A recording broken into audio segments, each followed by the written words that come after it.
the next comic coming to the stage, and this is going to be your last stand-up, and then after that we're going to bring up Bear in Mind Improv. The last comic coming to the stage is one of my best friends in life, and definitely my best friend in comedy. He's been my assistant director for 2.5 years, and he's helped me do a lot of things in comedy that I didn't think were possible. Ladies and gentlemen, please put your hands together for my friend, Benjamin Kaufman.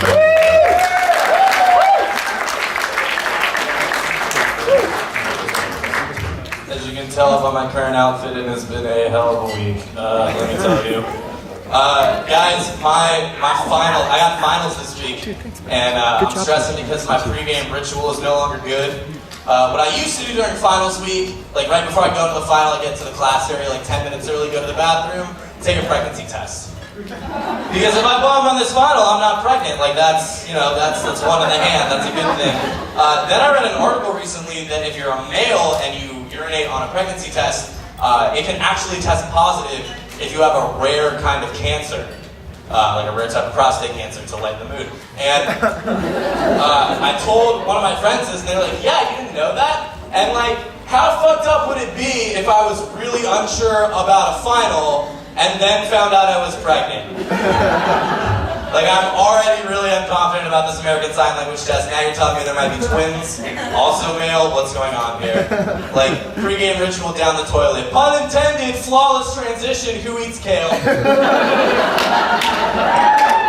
I just recently found out about kale because I just started working in a restaurant and I'm a man. And like, I did some research on kale because kale just like recently, like you can't just discover a vegetable and have it in circulation that quickly. Who like as a child went to like an old time country buffet or like a Golden Corral, like an all you can eat buffet of some kind like that? And as you were walking through the line, at some point you could see that there were like plates of food and then there was like green stuff all around it. And you'd go to like, oh, salad while you wait, I can dig it. And then your mom would like slap your hand like, no, that's plastic. You want to know what kale is? That shit was kale. I did some research. Up until 2009, the #1 purchaser and supplier of kale, Golden Corral. I shit you not.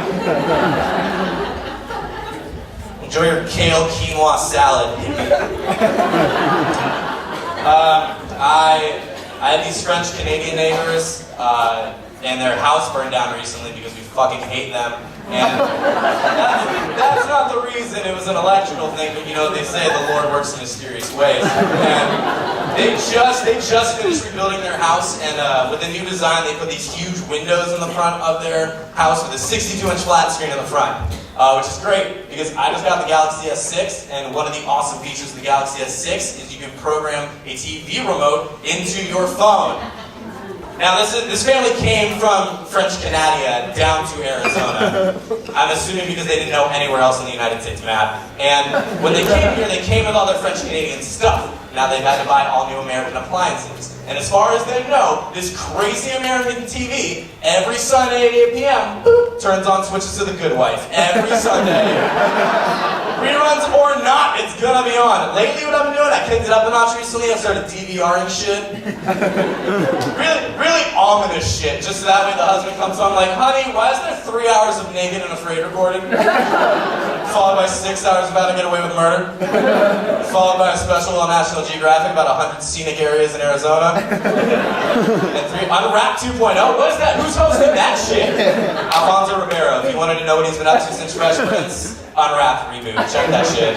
Let's see what else. But yeah, I just did get a new phone recently, which I'm really happy about because phones are fucking disgusting. As a kid, I remember there was like a phone that was plugged into the wall. What? I know. And now it's so great to have like an individual phone because phones, if you don't know this, phones are the most disgusting things that we own. Like think about the most disgusting thing you own. Like I know this guy's like, oh, no one knows about my favorite cock ring, the one I've had since middle school. Grosser than that shit. I'll explain why.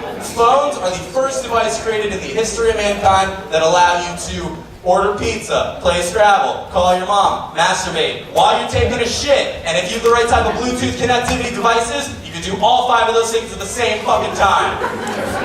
And when I talk about masturbating with your phone, I'm not talking about like, oh, I got the new Pornhub app, isn't that great? Pussy shit, sir! I'm talking about the kind of apps that turn your phone into the Android Rabbit. The Apple iCame, if you're an iPhone carrier. Yeah, no, if you ever want to read something beautiful in this world, like if you just want a little sense of like, if you need a pick-me-up, go onto your respected app store, read those app reviews, okay? I just read one last week. It was absolutely beautiful, all right? It was 5 stars. It was in the Android App Mart. And all it said was this. It said, this app was great in helping me figure out if my phone case is waterproof or not. It's not. Gonna go get an OtterBox, but I'm using this app again.